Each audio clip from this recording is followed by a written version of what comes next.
Assalamualaikum warahmatullahi wabarakatuh. Selamat datang di studio kami, Islamic Science Research Institute, pengelola sebuah proyek yang bernama World Twilight Project, dan pemilik dan pengelola ribuan data Twilight di seluruh dunia yang mengcover sejak New Zealand di bagian selatan eh, belahan bumi sampai dengan eh, wilayah Arktik di dekat kutub utara.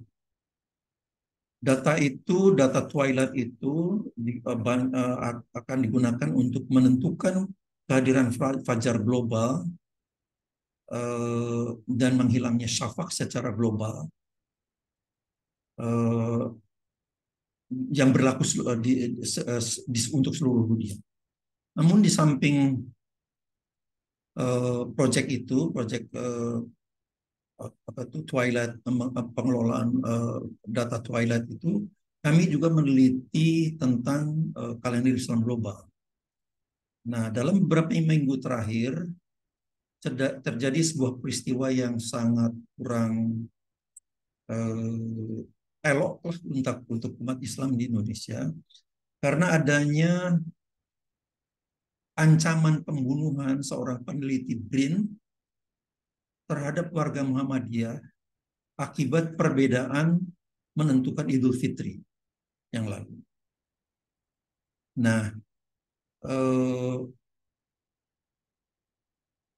polisi sudah sangat bertindak dengan sangat baik sekali, kemudian sudah melakukan penahanan terhadap tersangka ini, karena memang peristiwa-peristiwa mass killing di Amerika Serikat misalnya yang terjadi banyak terjadi di Amerika Serikat itu diawali dengan ancaman-ancaman melalui media massa. Ini yang sangat yang sangat harus hati-hati, sehingga eh, apa itu kelihatannya polisi sudah bertindak cepat untuk mengantisipasi ini. Nah, ada lagi satu aspek lain. Ancaman pembunuhan ini terjadi di akun Facebooknya Profesor Thomas Jamaluddin, sehingga secara langsung atau tidak langsung Profesor Thomas Jamaluddin ini ikut dituntut oleh lembaga bantuan hukum pimpinan pusat Muhammadiyah, karena dialah yang pencetus diskusi yang memanas ini. Nah, kemudian setelah eh, tuduhan upaya LBH PP Muhammadiyah ini terhadap Profesor Thomas kelihatannya kemudian mengeluh pada dua media nasional terkemuka, yaitu Kompas dan Tempo. Dia mengeluh bahwa dirinya telah dikriminalisasi akibat melakukan eh, kritik saintifik terhadap Muhammadiyah. Nah, sayangnya Tempo dan Kompas juga menurut saya kurang cermat, karena sebetulnya Profesor Thomas Jamaluddin itu tidak pernah melakukan kritik saintifik, ya, tidak pernah mengeluarkan bukti. Jadi yang dia sebarkan itu hanyalah hoax, provokasi tanpa data, tidak pernah ada data. Nah, untuk itulah, untuk memperjelas eh, apa itu kondisinya, saya akan share presentasi dalam video ini. Izinkan saya share video saya, presentasi saya.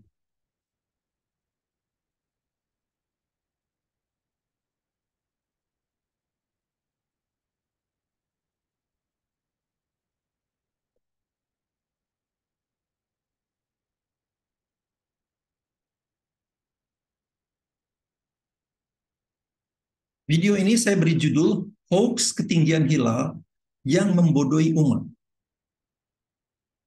Saya Tono Saksono dari Islamic Science Research Institute. Pendahuluan. Setelah heboh peristiwa ancaman pembunuhan warga Muhammadiyah oleh seorang peneliti BRIN, beredar dua artikel di Tempo dan Kompas. Isinya keluhan Pak Thomas Jamaluddin, saya singkat TD aja untuk selanjutnya, karena ada upaya kriminalisasi atas kritik akademisnya pada Muhammadiyah. Itu anulah keluhan Pak Thomas Jamaluddin. Sayangnya Tempo dan Kompas kurang cermat menurut saya. Karena Thomas Jamaluddin itu tidak pernah melakukan kritik saintifik. Tidak pernah. Saya dan dia sudah bertengkar itu melalui media sosial sejak dulu belum ada WhatsApp, dari melalui Yahoo Groups itu sejak tahun 2009-an barangkali. Tidak pernah dia mengeluarkan data. Yang dia lakukan adalah narasi-narasi yang provokatif.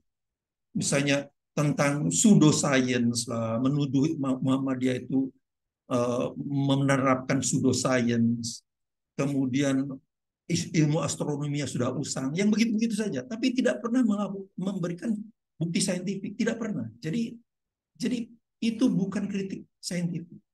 Ya. Tidak pernah dia menampilkan data saintifik membuktikan bahwa kriteria wujudul hilal Muhammadiyah adalah teori yang usang. Tidak pernah. Dia hanya keluarkan narasi yang provokatif tanpa data. Ini sangat sayang sekali. Di samping itu, saya telah mempublikasikan belasan video. Mungkin ini adalah video yang ke-12 atau ke-13 yang sekarang ini. Lengkap dengan data, diberi animasi-animasi membuktikan bahwa Imkan Ru'yat Ma Bins adalah sebuah blunder, scientific blunder. Tidak pernah dia bisa membantahnya. Thomas Jamaluddin tidak pernah bisa membantahnya. Tapi kemudian yang keluar itu ya tadi narasi-narasi yang sifatnya provokatif. Anda tuh bukan astronom, apa itu, Anda perlu belajar astronomi, astronomi Anda sudah usang, gitu-gitulah ya. Jadi tidak pernah mengeluarkan data. Nah, itu sangat sayang sekali. Video ini akan membuktikan bahwa isu ketinggian hilal adalah hoax yang membodohi umat. Ya, ini akan sekali lagi akan saya buktikan. Padahal ketinggian hilal pada akhir bulan Ramadan kemarin inilah yang menjadi alat bagi Thomas Jamaluddin, TD itu singkatan dari Thomas Jamaluddin, untuk menuduh kriteria wujudul hilal Muhammadiyah adalah teori astronomi yang usang. Ya.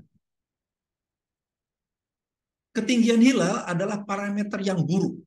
Nanti akan saya tunjukkan itu. Saya buktikan, selalu saya buktikan. Untuk menunjukkan besar atau kecilnya fase bulan, dalam hal ini adalah hilal, termasuk di dalamnya fase bulan itu hilal, hilal itu termasuk fase bulan. Pertama, karena referensi pengukuran ketinggian hilal menjadi kacau. Nanti akan saya tunjukkan. Keduanya, hilal dengan ketinggian negatif sebetulnya justru lebih besar dari yang ketinggiannya positif. Jadi ini bukan alat ukur yang baik, ketinggian hilal itu. Nanti akan saya buktikan itu. Pak Thomas Jamaluddin hanya mampu melihat parameter ketinggian hilal karena tidak mampu menunjukkan data detail. Itu persoalannya. Tidak pernah dia bisa memberikan data astronomi yang detail. Jadi cuma ketinggian hilal aja. Sehingga akibatnya kemampuan yang dia dibanggakan hanyalah menebak-nebak, gerambiangan. Jadi itu bukan kaidah saintifik, karena gerambiangan, cuma menebak-nebak aja. Nanti saya akan tunjukkan. Agar dapat menampilkan data secara akurat, video ini akan menggunakan referensi data astronomis pada akhir Zulqaidah 1444 Hijriah yang akan datang, yang jatuh pada 18 Juni 2023 di Jakarta. Supaya datanya akurat gitu ya. Makanya saya spesifik, namanya datanya itu spesifik.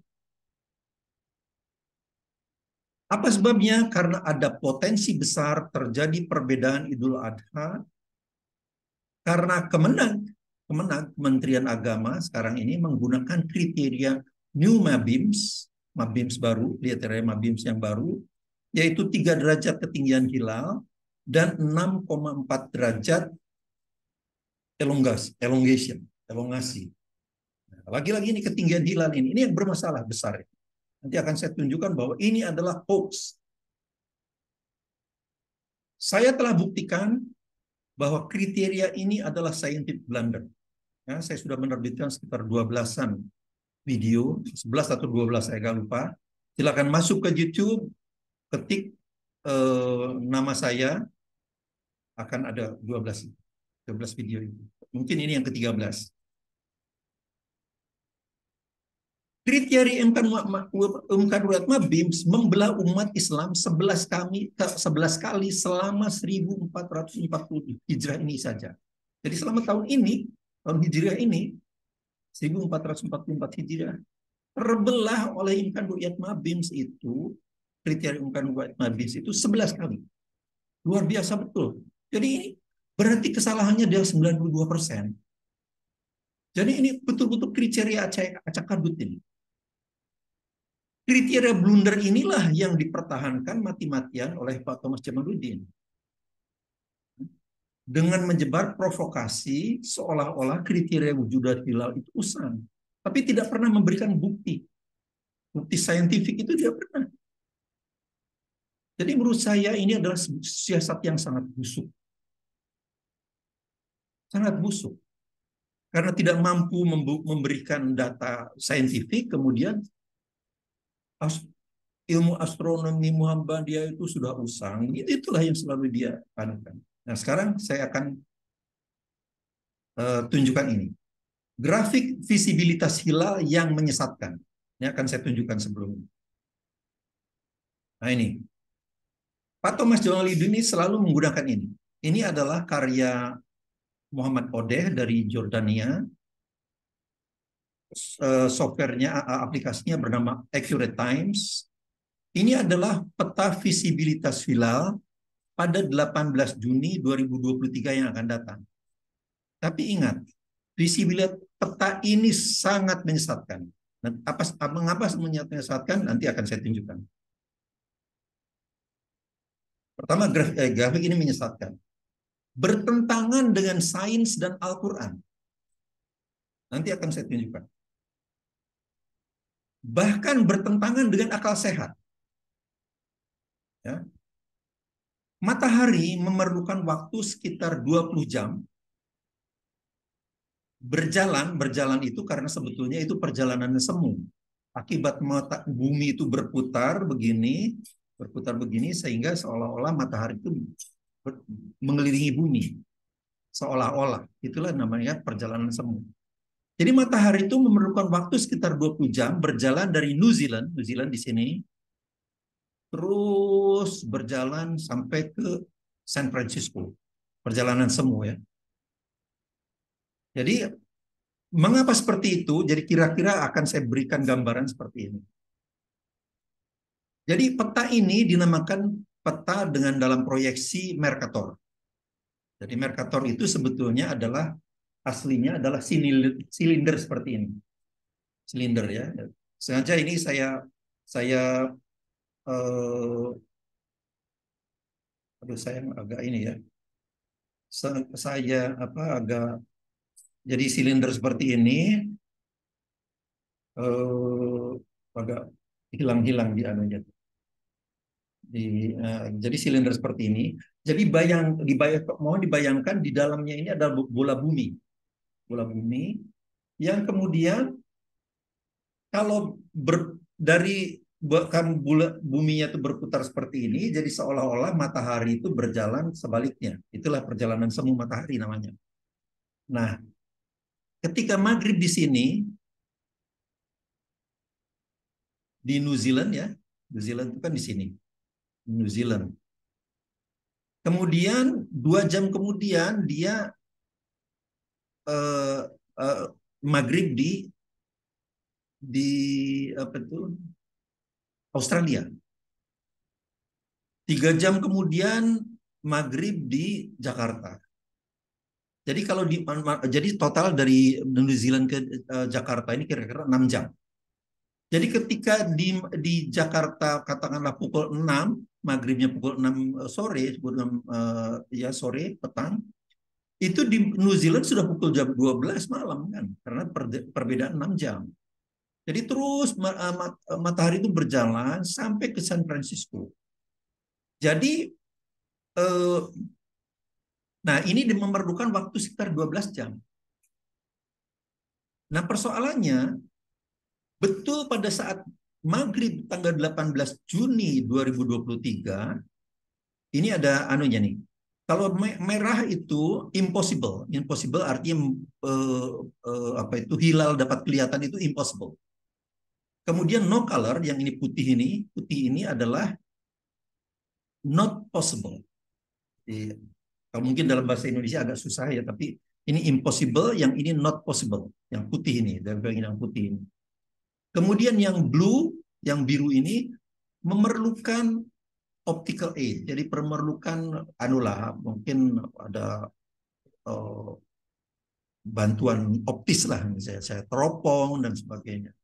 Kemudian magenta ini itu adalah wilayah yang dapat dilihat menggunakan mata telanjang. Ya, wilayah Amerika. Kalau ini Eropa memerlukan bantuan optis lah kira-kira. Kalau Amerika ini dapat dilihat menggunakan dengan mata telanjang. Nah, yang hijau ini adalah easily visible by naked eye. Jadi dengan mudah akan kelihatan oleh dengan mata. Jadi betul pada saat maghrib di New Zealand ini impossible bisa kelihatan. Ya, itu betul.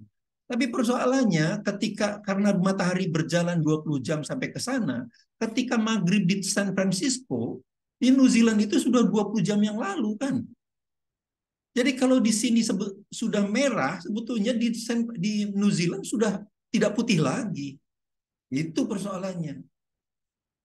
Jadi ini adalah grafik ini menyesatkan. Yang ini yang selalu digunakan oleh Pak Thomas Jamaluddin. Jadi saya heran juga mengapa Profesor Astronomi tidak mengerti bahwa kalau di sini sudah bisa kelihatan, di sini sudah jauh lebih besar karena 20 jam yang lalu gitu. Jadi by the time maghrib di San Francisco, visibilitas hilal di New Zealand itu pasti tidak putih lagi. Itu pasti tidak putih lagi karena 20 jam perbedaannya. Sekarang mengapa itu bertentangan dengan Al-Qur'an? Wasakhkhara lakumus syamsa wal qamar daibain. Dan dia telah menundukkan, ini adalah surat Ibrahim ayat 33 ya. Dan dia telah menundukkan matahari wasyams walakumul syams, matahari dan bulan wal qamar bagimu daibain. Keduanya terus-menerus beredar. Beredar itu terus-menerus, jadi tidak ada berhenti. Kalau yang seperti ini, ininya tetap ini, kemudian begini, ini kan seolah-olah di sini terputus. Tidak berjalan smooth dari sini ke sana selama 20 jam gitu. Jadi seolah-olah setelah maghrib di sini, kemudian tiba-tiba maghrib di sana. Nggak bisa lah seperti itu. Itu sangat sangat naif sekali, bertentangan dengan akal sehat. Nah, dan telah menundukkan malam dan siang bagimu. Malam dan siang itu adalah terkait dengan perubahan siang dan malam. Terkait dengan perputaran bumi pada sumbunya, pada sumbu rotasinya. Itulah makanya selalu Allah mengkaitkan dengan siang dan malam ini. Nah, mengapa ketinggian hilal itu alat ukur yang buruk? Ini akan saya tunjukkan. Ini pada 18 Juni maghrib 2023 yang akan datang, ketika matahari tenggelam, sunset ya, di Jakarta, maghrib 18 Juli 2000, ketinggian hilal Hilal masih di atas ufuk, belum terbenam. Ketinggian hilal adalah 1,1 derajat. Padahal kriteria MABIMS itu minimum harus 3 derajat. Jadi ini lebih kecil. Kemudian elongation itu jarak sudut dari bulan dan matahari itu adalah 4,8 derajat. Ini pun ternyata lebih kecil dari 6,4 derajat persyaratan MABIMS kan. Sehingga menurut MABIMS tanggal 19 Juni 2023 itu masih 30 Zulqa'dah 1444. Jadi 1 Zulhijjahnya baru pada 20 Juni 2023. Ya. Jadi meloncat ini. Jadi yang 19 Juni itu masih 30 Zulqa'dah. Oke, itu persoalannya. Nah, berapa ketebalan hilal pada saat ini? Itu 0,23%. Berapa persennya itu bagaimana? Kalau yang purnama itu 100%. Jadi 0,23% ini ketebalan ininya nih, ketebalan hilalnya. Tapi kemudian kira-kira 5 menit kemudian bulan ini tenggelam. Tenggelam. Saya tidak tunjukkan tenggelamnya, tapi pada kan dia terus berjalan ini. Makanya dia dikatakan dalam Al Ibrahim 33 itu tadi daibain, terus berjalan. Matahari dan bulan itu terus berjalan. Kira-kira setelah dia turun dari 15 derajat ini, minus 15 derajat makanya, minus 15 derajat, tebalannya berapa? 0,28%. Jadi lebih besar loh. Lebih besar. Tadi cuma 0,23%, sekarang minus di bawah ufuk tapi 0,28%. Jadi di bawah ufuk itu lebih besar daripada di atas ufuk. Ini yang tidak dipahami oleh Thomas Jamaluddin, profesor astronomi, kok tidak paham ini, heran saya. Sementara itu elongasi juga sudah bertambah, tadi 4,8 derajat, sekarang sudah 5,8 derajat. Nah sekarang mengapa ketinggian hilal itu buruk, menjadi alat ukur yang buruk? Karena yang tadi positif dan negatif itu lebih tebal yang negatif kok. Kan lucu itu. Nah sekarang oke, ini diukurnya masih terhadap ufuk barat kan. Sekarang ini kan berjalan terus ke sana, berjalan terus suatu saat sampai di sini, sampai di sini. Sekarang ketebalan ini sudah 0,4%. Lebih tebal tadi, jauh lebih tebal. Cuman ngukurnya bagaimana coba? Ketinggiannya bagaimana? Maka ketinggiannya diukurnya terhadap ufuk barat tadi. Jadi kira-kira ini adalah mungkin 135 derajat minus 135 derajat atau minus 45 derajat tapi terhadap ufuk timur. Coba, siapa yang bisa jawab ini? Susah. Karena ketinggian hilal itu bukan parameter yang baik untuk menjelaskan bahwa hilal itu sudah tebal. Ini negatif. Negatif 135 derajat kalau diukur dari sini, tapi ketebalannya sudah 40%, 0,4%. 0,4% dibandingkan dengan yang tadi cuma 15%, 28. Apalagi dengan yang ini cuma 0,23%. Jadi ini sangat panas sekali. Nah, kemudian satu lagi saya tunjukkan di sini.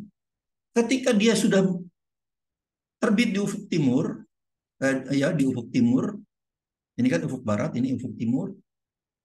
Sekarang ketebalannya sudah 0,65%. Sekarang bagaimana mengukurnya ini? Mengukurnya itu apakah tetap dari sini ke sampai ufuk barat di sana, jadi kira-kira mungkin sekarang ini 210 derajat atau 215 derajat, atau mengukurnya terhadap ufuk barat, ufuk timur. Positif tapi cuma berapa nih? Mungkin 10 derajat, 15 derajat gitu. Atau tetap terhadap ufuk barat menjadi negatif tapi 215 derajat, 210 derajat mungkin. Jadi ini ketinggian hilal itu adalah parameter yang sangat buruk. Bukan kriteria saintifik itu. Itulah sebabnya sebetulnya di apa tuh di makalah atau di artikel aslinya yang ditulis oleh eh, Danyon. Danyon itu astronom Perancis, itu pada 1930-an, kalau nggak salah 1932. Itu hilal itu bisa kelihatan, itu yang dinyatakan anunya adalah cuma ininya saja, elongasinya aja. Tidak ada ketinggian hilal. Nggak tahu siapa yang kemudian mereka-reka ditambahi dengan ketinggian hilal yang ternyata jadi kacau balau. Itu ukurnya terhadap ufuk barat atau ufuk timur. Karena kalau negatif ternyata lebih besar. Lucu ini. Nah, jadi sekarang saya akan tunjukkan kondisi karakteristik hilal pada Zulhijjah. Awal Zulhijjah 1440 Hijriah yang akan datang. Yang 18 Juninya itu pada 2023 itu bertepatan dengan 29 Zulqaidah 1444 Hijriah. Kita lihat. Tadi kan sudah saya jelaskan bahwa ini karakteristik hilal saat maghrib di beberapa kota. Ini sampling ya, di sampling. Saya melakukan sampling. Ini sudah biasa dalam statistik. Nah, seperti biasa,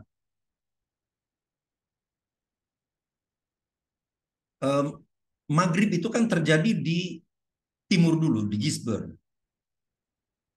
Saya tidak catat di jamnya, tapi pada saat maghrib, hilal itu di bawah ufuk. Ya, di bawah ufuk 4,1 derajat.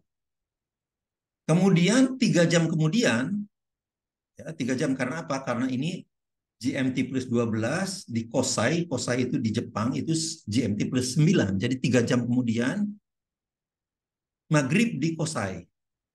Ketinggiannya berapa? Positif 3,5 derajat. Kemudian 2 jam kemudian, maghrib terjadi di Jakarta. Itu ketinggian hilalnya tadi kan sudah ditunjukkan juga pada apa itu gambar yang tadi, ketinggiannya cuma 1,1 derajat dan elongasinya 4,8 derajat. Oke. Jadi pada saat maghrib di sini ini 5 jam yang lalu ya. Jadi pada katakan jam 6 di sini jam 11 malam nih di Gisborne itu. Jadi tidak mungkin hilalnya itu ya penyinarannya 0,19% pada saat maghrib di Gisborne. Kemudian pada saat maghrib di Kosai 0,24%, pada saat di Jakarta 0,21%. Cuman persoalannya ketika maghrib di sini sudah 5 jam yang lalu. Jadi di sini sudah jam 11 malam. Jadi pasti ini lebih besar daripada di sini, dari Jakarta. Itu sudah rumus alam itu, rumus alam. Kemudian 4 jam kemudian maghrib di Mekah.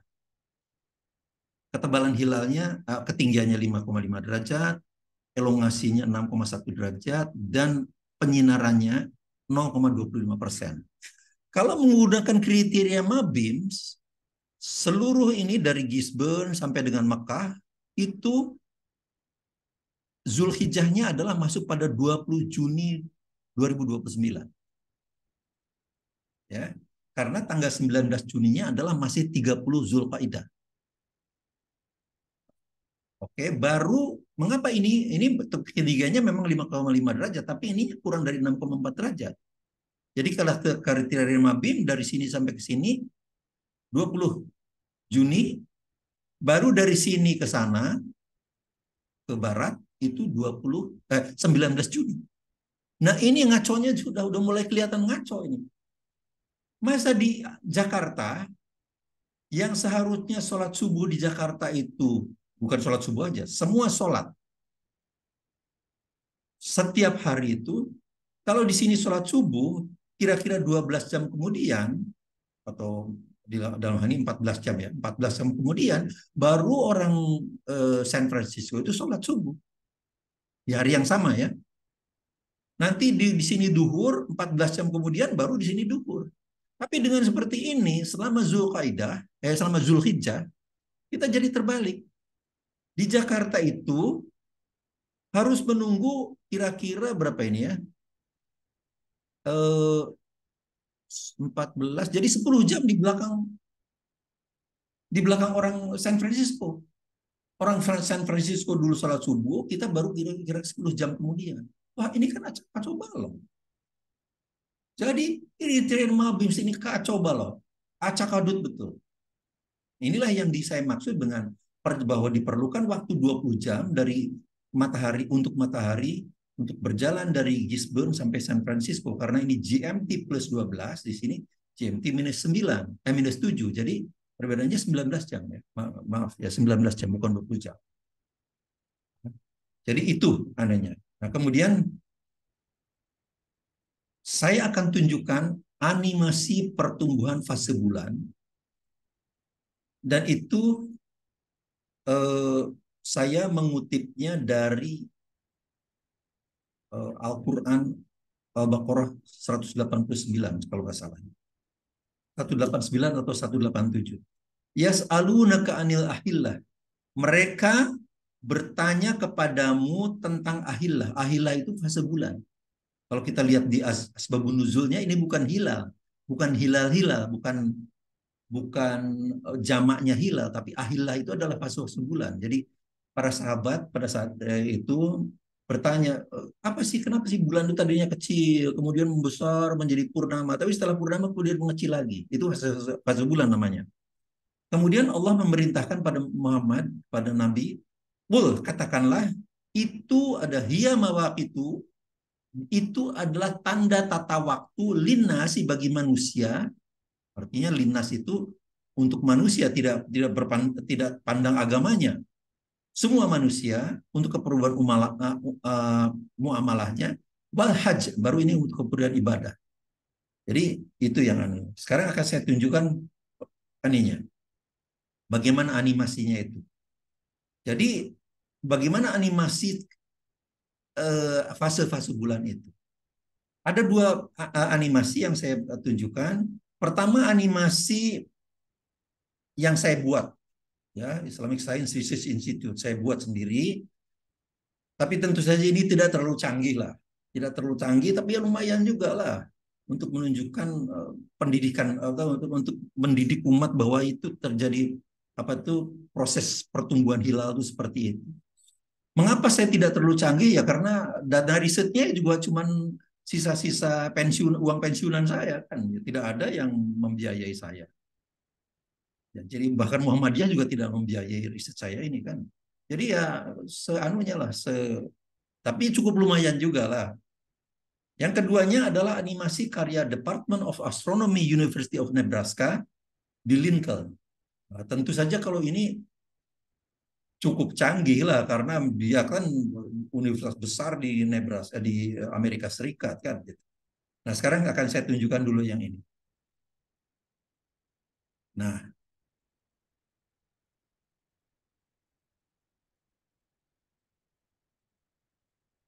nah jadi pada 18 Juni 2023 kebetulan ijtima'nya itu, konjungsinya itu terjadi pada 18 Juni itu pada 11:37. Jadi kira-kira tengah hari lah di sini. Inilah terjadi ijtima. Matahari, bulan, dan bumi itu berada pada satu bidang meridian. Nah, orang ini sebagai penanda aja bahwa buminya itu berputar. Nah, bumi ini berotasi, tapi ini betul-betul gerakan fisik ya, bukan gerakan semu, ini gerakan fisik. Berputar dari sini sampai ke sini lagi itu kan 360 derajat itu 24 jam. Jadi setiap jam itu kira-kira 15 derajat. Oke, 15 derajat. Sebaliknya, bulan ini juga mengelilingi bumi. Mengelilingi bumi, tapi dalam satu putaran ini adalah 29 atau 30 hari. Sehingga setiap jamnya itu cuma setengah derajat. Jadi kalau bumi berotasi itu setiap jamnya itu 15 derajat kira-kira. Kalau ini cuma setengah derajat saja, jadi beringsut saja. Nah, saya akan gambarkan secara kasar bahwa ufuknya itu terjadi di sini. Ufuk itu saat matahari tenggelam, ya kan? Ini ufuk Jakarta. Nah, disinilah yang dinamakan manzilah satu. Nah, karena wal qamara qaddarnahu manazila hatta 'ada kal urjunil qadim. Dan telah kami tetapkan bulan itu manzilah-manzilahnya Sehingga pada manzilah terakhir dia akan berbentuk urjunil qadim. Nah, sekarang ini manzilah pertama, awal manzilah kan setelah urjunil qadim itu kan ketika dia masih urjun, masih apa tuh bulan sabit tua. Sekarang sudah jadi pada posisi seperti ini sampai dengan pukul 13, ini kan pukul 12 siang lah kira-kira ini 11.37 ya kira-kira ini lah.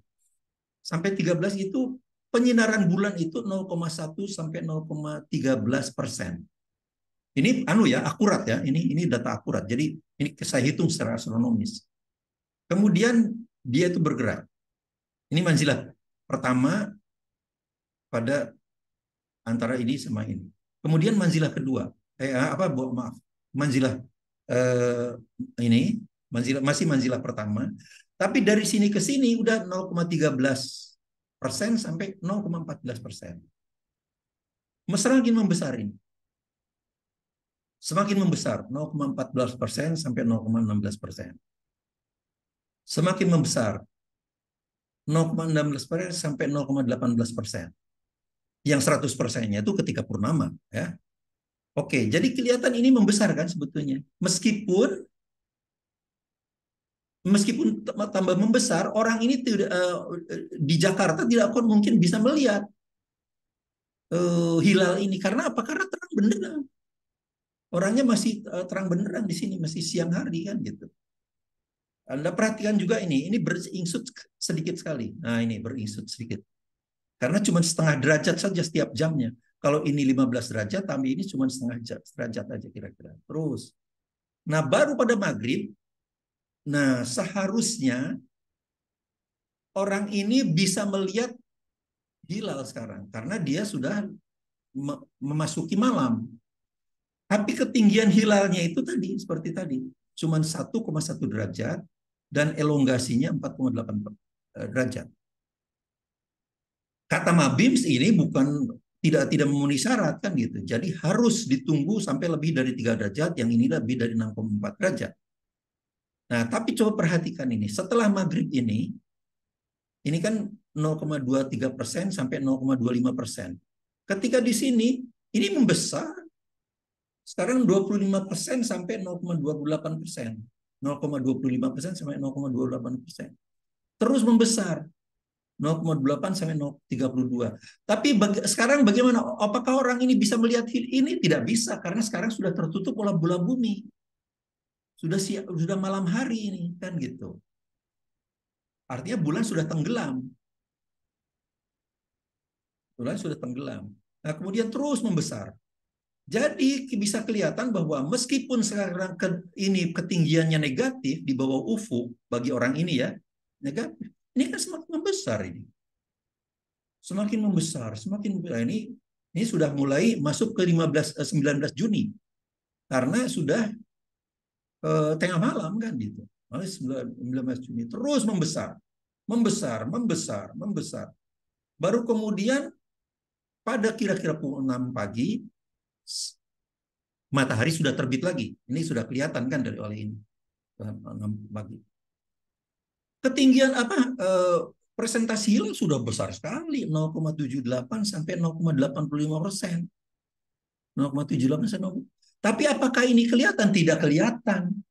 Ini tidak kelihatan karena apa? Terang benderang, sinar matahari terang benderang. Itu persoalannya. Meskipun ini membesar nih, lihat nih. Sekarang 0,85% sampai 0,92%. Terus membesar. Siang, nah ini sudah masuk ke manzilah kedua.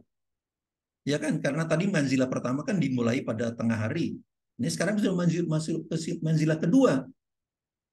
Nah, pada saat maaf saya kembalikan lagi ya, saya kembalikan lagi di sini.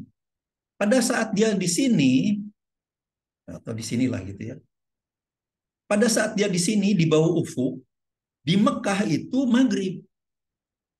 Jadi hilal ini bisa kelihatan di Mekah. Tapi untuk orang Jakarta tidak kelihatan karena dia di bawah ufuk. Itu persoalannya gitu. Kemudian dia membesar di sini mungkin di Berlin kelihatan ini karena maghrib, tapi di sini tidak kelihatan karena di bawah ufuk kan jadi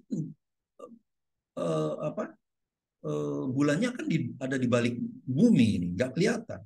Jadi begitu juga di sini. Nah, ketika di sini mungkin ini kelihatan di San Francisco, tapi bagi orang ini tidak kelihatan meskipun besarnya seperti ini. Nah, persoalannya yang harus dicatat, hilal yang kelihatan di San Francisco itu pasti lebih kecil, pasti ya, pasti lebih kecil dari ini. Karena ini sudah berumur sekitar apa mungkin 14 jam lebih tua daripada di San Francisco, tapi nggak kelihatan memang. Itu persoalannya.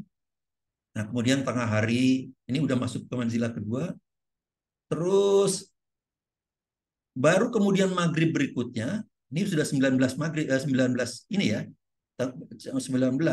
Ketinggian hilal 12,3 derajat, elongasinya 14, derajat. Jadi ini lebih besar dari 3 derajat, yang ini lebih besar dari 6,4 derajat. Nah, kata Mabib, nah ini kalau ini baru hilal. Lah, kalau yang ini baru hilal, yang tadi itu apa? Yang ini tuh apa? Kalau ini bukan hilal, berarti orang Mabims itu, Pak ahli-ahli Mabim itu, yang katanya pakar-pakar itu, menganggap hilal ini jebrol dari langit. Gitu. Ya itu nggak masuk akal. Jadi udah acak adut betul lah ini Mabim sini. Acak adut. Ya, ini udah kacau lah itu. Jadi itu terus makin membesarkan ini. Sekarang udah masih manzilah kedua juga, terus saya cuman anukan sampai manzilah ketiga ya. Ini udah manzilah ketiga nih. Maghrib di manzilah ketiga. Oke. Jadi itu. Jadi meskipun di bawah ufuk itu lebih besar daripada yang di atas ufuk. Itu persoalannya. Makanya ketinggian hilal itu bukan parameter yang bagus. Itu parameter yang buruk untuk menjelaskan bahwa hilal itu sudah besar. Itu persoalannya. Oke, kita kembali ke sini. Kita lihat animasi karya Department of Astronomy University of Nebraska. Jadi yang tadi itu menurut saya lebih sederhana lah ya. Tapi saya bikin sendiri tanpa asisten, tanpa bantuan siapa-siapa. Saya sendiri, semuanya saya lakukan sendiri. Jadi insya Allah anulah untuk bisa memberikan. Dan itu dananya cuma data sisa-sisa dari uang pensiun saya lah. Jadi ya saya punya anak ketiganya bekerja di luar negeri, satu di Berlin, yang kedua di Amerika, dan ketiganya di Jepang. Tapi mereka kan profesional, bukan pengusaha. Jadi ya ada sedikit bantuan-bantuan, jadi sedikit lah, bukan bantuan dana riset yang besar. Sekarang kita lihat animasi karya Department of Astronomy University of Nebraska di Lincoln. Nah, kalau ini memang jauh lebih canggih karena ini apa itu? Nah, ini. Jadi ini adalah gerakan real yang di sini. Gerakan real ya. Gerakan real. Nah, sementara ini adalah gerakan semu. Jadi akibat ini berputar, jadi seolah-olah ini matahari dan bulan itu berputar. Jadi saya tunjukkan ininya di sini. Nah, ini antar ini matahari, ini bulan. Jadi kalau ini berputar, ini lihat seolah-olah matahari dan bulan itu berkejar-kejaran. Itu adalah gerakan semu namanya, gerakan semu. Nah, sekarang saya akan tunjukkan pada maghrib ini katakanlah ini 18 April, ini bisa diklik di sini, tick marks ya. Jadi ini ada jamnya, sunset, ini midnight, sunrise, seperti yang tadi juga lah. Saya juga niru inilah sebetulnya, tapi ya karena dananya tidak cukup ya, apa dananya cuma kecil ya, sederhana aja lah. Nah, untuk yang tertarik, ini bisa di-download gratis. Silahkan masuk ke University of Nebraska, lihat Lunar Phase Simulator, gratis untuk pembelajaran. Jadi silahkan ini bisa dianukan, ini kurang anu, kalau ini saya sampai dia tenggelam betul. Nah, inilah kata saat maghrib pada tanggal 8, katakanlah ini, karena ini adalah model ya, model lunar phase simulator. Jadi apa? Kalau tadi hitungan saya kan betul-betul hitungan akurat. Jadi artinya data astronominya itu 0,13% ya, betul 0,13%. Kalau ini kan 1,6% ini kan cuma model saja, ya. Jadi pada saat 18 Juni lah nanti ketinggiannya ini 1,1 derajat dan elongasinya ini 4,8 derajat. Coba kita lihat. Ini pada saat maghrib. Kalau ini kalau ini bergerak, saya berikan setiap jam aja. Lihat ini bertambah ini. Ini negatif sekarang anunya apa tuh ketinggiannya kan negatif ini. Apa tuh apa di bawah ufuk lah gitu ya. Udah di bawah ufuk ini, tapi ini bertambah besar ini hilalnya itu. Lihat bertambah besar dilihat. Kan ini sekarang 2,9%. Sampai dia matahari terbit lagi, kemudian bulan terbit lagi. Ini bulan terbit, udah terbit. Tapi ini tidak kelihatan karena matahari terang benderang kan gitu. Jadi ini tidak kelihatan. Nah kemudian sampai maghrib tanggal 19-nya, nah kata Mabim, kalau ini baru hilal karena ini tadi 12 derajat dan elongasinya berapa tadi? 14 derajat atau berapa itu tadi? Jadi yang tadi itu bukan hilal kalau yang di sini ini, kata Mabim. Lah, acak adut banget kan. Jadi lucu lagi dia aduhnya tuh, aduh. Cara berpikirnya para pakar Mabim ya, aduh. Termasuk Pak Thomas Jamaluddin itu. Jadi, dan saya kira Pak Thomas nggak bisa membuat animasi seperti ini. Saya yakin nggak bisa. Jadi sangat sayang lah gitu kalau masa cuman klaim-klaim saya profesor astronomi, astrofisika. Wah, label-label seperti ini udah nggak penting lah. Karyanya coba tunjukkan kan gitu. Nah sekarang saya melihatkan karakteristik hilal dengan benchmark saat maghrib di San Francisco pada 18 Juni 2023. Nah, tadi saya kan sudah saya jelaskan gambarnya. Pada saat 18 Juni 2023 maghrib di San Francisco itu pada 20.31. Di Berlin karena GMT plus 2, di sini GMT minus 7, berarti 9 jam yang lalu. Artinya sekarang pada saat 18 Juni 2031 2031 di San Francisco, di Berlin itu sudah pukul pada 19 Juni 2023 pukul 5.31. Jadi sudah terbit bulannya sudah terbit. Berapa apa penyinaran bulannya? 2,01%. Lebih besar dari ini. Mekah juga begitu. Ini karena sudah 19 Juni pukul 6.31. Jakarta sudah pukul 10.31. Ketebalan hilalnya berapa? 1,06%. Bahwa itu tidak kelihatan, iya karena jam 10.31 pagi kan. Tidak kelihatan karena kalah sinar bulannya kalah oleh sinar matahari. Tapi ini pasti lebih besar dari ini. Lah kok malah yang lebih besar kok tidak boleh masuk 19 Juni 2023 anunya 1 Zulhijjahnya. Jadi kacau balau itu. Kacau balau. Kira-kira Mabim itu acak adut. Blunder. Ya, ini Gisborne aja yang pada 18 Juni maghribnya itu minus 4 derajat kan tadi. Itu sekarang 1,5% anunya. Sudah jauh lebih tebal dari ini. Sudah kira-kira berapa lagi? 400% lebih tebal kan. Jadi sudah acak adut. Jadi kesimpulannya adalah Idul Adha 1444 Hijriah seharusnya jatuh pada 24 Juni 2023 di seluruh dunia. Ya. Kriteria awal bulan Mabims dipersiapkan dengan asal-asalan, ceroboh, narrow-minded. Tidak menganalisis secara holistik dan komprehensif dengan melihat dampak globalnya. Jadi cuma ketinggian hilal.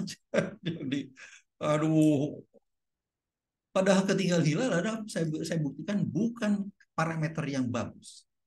Bagaimana mungkin hilal di wilayah timur bumi yang jauh lebih besar haram diakui sebagai hilal? Sebaliknya, yang di wilayah barat bumi yang lebih kecil wajib diakui sebagai hilal. Ini acak adut. Akibat syariahnya, ya, selama bulan Zulhijjah 1442 Hijriah, umat Islam ASEAN saya beri karena cuma Brunei, Indonesia, Malaysia, Singapura. Jadi bukan ASEAN beneran ini. akan melaksanakan ibadahnya sekitar 12 jam di belakang Muslim Amerika.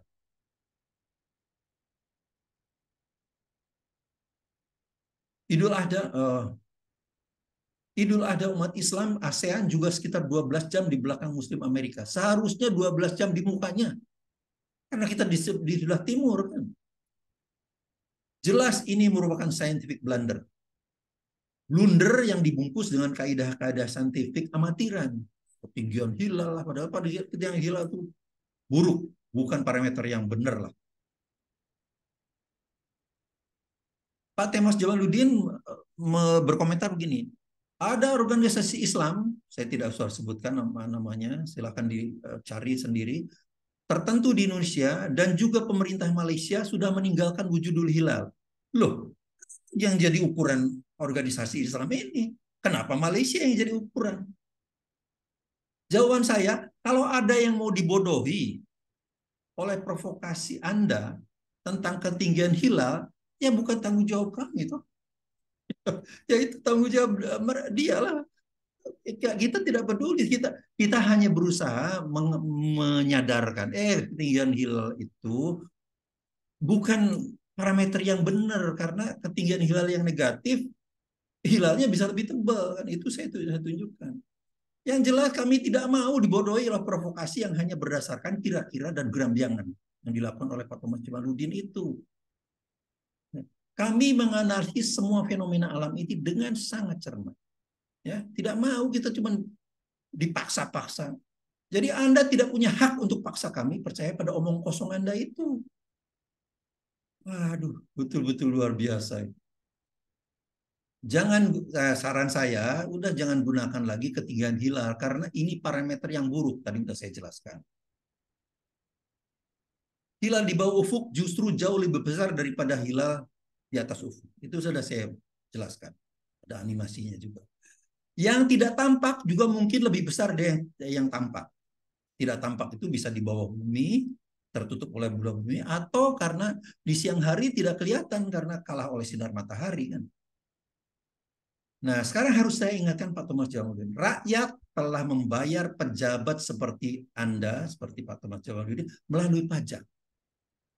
Seharusnya dia dapat menghasilkan karya yang fenomenal, yang lebih baik dari karyanya University of Nebraska atau bahkan Stellarium. Anda sudah dibayar, sudah diberi kehormatan nih.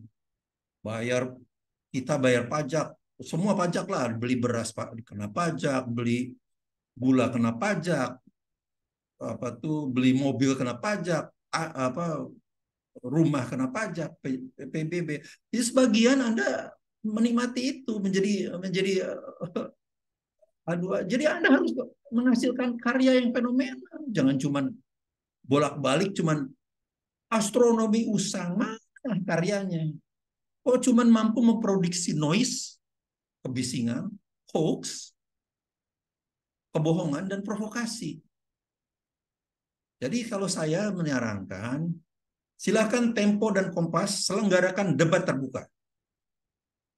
Undang Pak Thomas Jamaluddin, biarkan dia memberikan datanya. Mengapa dia menuduh wujudul hilal itu adalah teori astronomi yang usang. Kalau perlu skop debatnya internasional, kita beradu data. Ya. Nah, ini pada tahun 2014 lalu, waktu saya mengajar di Malaysia, karena kita tidak pernah punya kalender Islam, ini dampak yang luar biasanya. Saya menulis buku namanya Pseudo Syariah Economy and Muslim Civilization Debt. Ada di Amazon.com, ini lihat di Amazon.com, lihat anunya. Akibat kita tidak punya kalender Islam yang tadi bisa 19 Juni, bisa 20 Juni, selamanya kita tidak punya kalender Islam sehingga semua bisnis umat Islam itu menggunakan kalender Gregorian yang 365 hari itu. 1 Januari tutup bukunya 31 Desember, 1 Januari. Padahal haul dalam Islam itu seharusnya menggunakan kalender Islam yang 354 hari. Akibat kita menggunakan kalender Syamsiah itu yang 365 hari, yang 11,5 hari itu tidak terzakati. Nah, ini saya semua tulis di sini. Semua bukti-buktinya, semua algoritma matematiknya, semua ada di sana. Berapa itu kalau sudah 1.400 tahun, kira-kira kekurangan bayar zakat umat Islam seluruh dunia itu 10 triliun dolar. Itu angka yang sangat luar biasa itu. Jadi jangan main-main ini. Aduh, uh, ya itu tentu saja dan silakan kalau memang tertarik baca buku saya tersedia di Amazon.com. Semoga ini bermanfaat untuk mengklarifikasi bahwa Pak Thomas Jamaluddin tidak pernah memberikan data saintifik. Dia hanya memproduksi narasi-narasi yang sifatnya hoax, provokasi, tanpa bukti. Itu persoalannya. Demikian, Assalamualaikum warahmatullahi wabarakatuh.